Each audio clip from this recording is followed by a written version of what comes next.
This is Democracy Now!, democracynow.org, the War and Peace Report. I'm Amy Goodman. Well, professional football's back in action. Training season is set to begin today after the resolution of a labor standoff that brought the National Football League to a halt for 18 weeks. On Monday, members of the NFL Players Association voted unanimously to approve an agreement with team owners that'll shape the league's financial framework for the next decade. Under the deal, players will receive 55% of national media revenue, 45% of NFL ventures revenue, and 40% of local club revenue.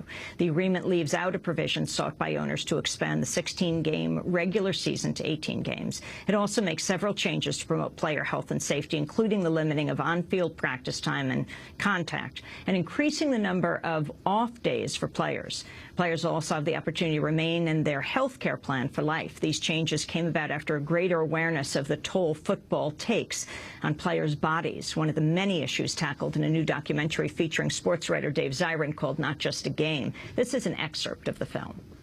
In the militarized spectacle of football especially, there seems to be no room for the statistical fact that this sport takes a terrible toll on the human body.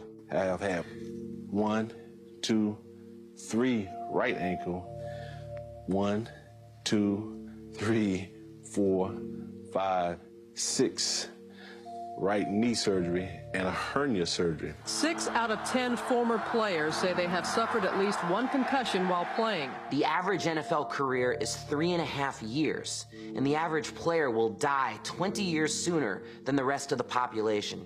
20 years. I've had players tell me that to play professional football is to skip middle age. I've been to retirement dinners, and I've seen guys who aren't much older than me walking with canes. It probably wasn't worth the kind of pain I'm in now, but would I do it again? Absolutely. That's a clip from the new documentary, Not Just a Game, featuring Dave Zirin, sports columnist for The Nation magazine, film based on his best-selling book, People's History of Sports in the United States, placing American sports at the center of some of the major political debates and struggles of our time. We're joined by Dave Zirin in studio. You may know him as the host of The Edge of Sports Radio on Sirius XM. His latest book, Bad Sports, How Owners Are Running the Games We Love. Welcome to Democracy Now! Start off by talking about the NFL lockout and the agreement that has been reached. It's been a very grim summer across the media and political landscape, Amy, and in the middle of all of this, we have a clear-cut labor victory. And not just a labor victory, but a victory that's on the highest possible media platform. I mean, we're talking about full-scale, 24/7 coverage of a labor battle in the United States at a time where most labor battles aren't covered at all. And yes, it just happens to be football, but to have a victory in the age of austerity is remarkable. I want to read a quote by a player named Troy Polamalu. This is what he said, and just gives you an idea about how radicalizing this was. Troy Polamalu, All-Pro for the Pittsburgh Steelers, he said, "I think what the players are fighting for is something bigger. The fact is it's people fighting against big business. The big business argument is, I got the money and I got the power, and therefore I can tell you what to do. That's life everywhere. I think this is a time when the football players are standing up and saying, no, no, no, the people have the power." I mean, this is a guy who is best known for doing Head & Shoulders commercials, and now he sounds like Big Bill Haywood. I mean, it says something that most people, when they know about what they know about labor, will hear that Troy Polamalu quote much more than they'll know about some of the struggles that very few media organizations like Democracy Now! Actually cover. How significant is the agreement? What came out of it? Who do you think actually came out on top? Oh, I think the players did, and I think they did it in remarkable fashion. And they did it with something that I think is as old a sentiment as the labor movement itself, and that solidarity is the only way to win.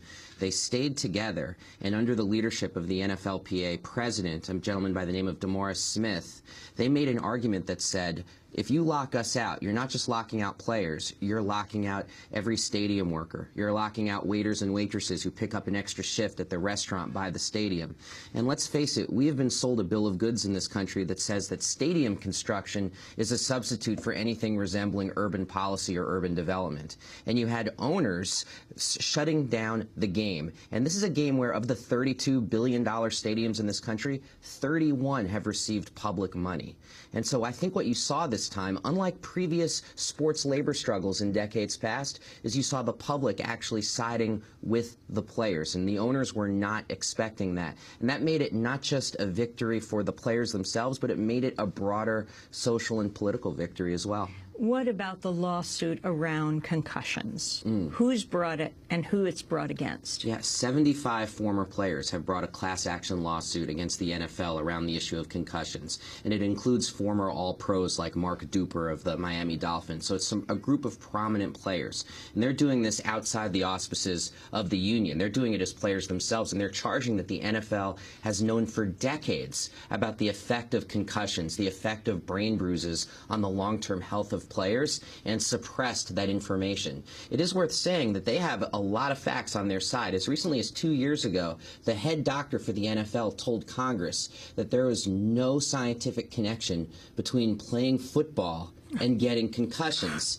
And a member of Congress remarked at the time, "You sound a lot like the tobacco industry arguing that there's no connection between cigarettes and lung cancer." And it's only been in the last year that the NFL has done things like put posters up in locker rooms that say, if you have dizziness, if you're having trouble communicating with others, you may be suffering from a concussion, please visit an appropriate medical physician. That's only been in the last year. And when you think about a sport where people have been suffering from this for the last 40 years, heck, the former president of the NFL Players Association, John Mackey, just died, and he had been suffering from frontotemporal dementia for 30 years. So they have known about this, and this lawsuit really does have the potential to attack and cripple the National Football League.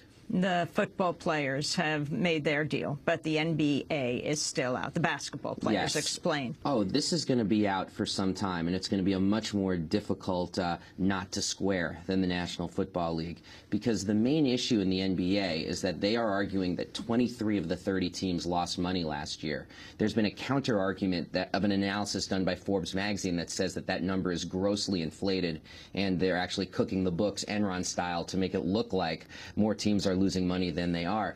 But the fact of the matter is that the NBA situation is very similar to the NFL situation, and it's very similar, for example, to the fights around state workers in states like Wisconsin and Ohio, because what it comes down to is that the owners in these leagues are getting less public subsidies than they thought they would get because of the economic crisis in 2008 and the trillion-dollar bailouts of the banks. And they've said this publicly. They're saying we need to restore profitability and get more salary back from players because we're getting less tax dollars than we thought we would get, and we will lock the doors and end the games unless we get more money back. And that makes it, to me, a much more broader political and social issue. Like, oh, we don't even get our sports now because Goldman Sachs needed a bailout? That's not good. Lastly, the Women's World Cup, Japan versus the U.S. Remarkable. You know, people talk about sometimes that sports and politics don't mix or shouldn't mix, and that's, of course, the main theme of the documentary, which is that, well, you know what? They mix whether we want them to or not. The women of Japan, in their locker rooms, were passing around pictures of victims of the Japanese earthquake and the nuclear spill, and looking at them and communing about the victims in Japan. And they came together on the idea of, like, look, this isn't going to stop the health effects of the nuclear disaster. This isn't going to repair the country after the earthquake. But maybe we could give people a lift by doing something that we've never done before, and that's beat the United States in the World Cup final. Do you know these two teams had played 24 times before? And Japan had never won, and they win the first time ever, and it's in the final. And I think it's something absolutely worth celebrating, a brilliant victory by the women of Japan. I want to thank you very much, Dave Zirin, for being with us. Dave Zirin, sports columnist for The Nation. It's Not Just a Game is his new documentary with the Media Education Foundation. Also does Edge of Sports Radio on Sirius XM. His latest book, Bad Sports, How Owners Are Ruining the Game We Love.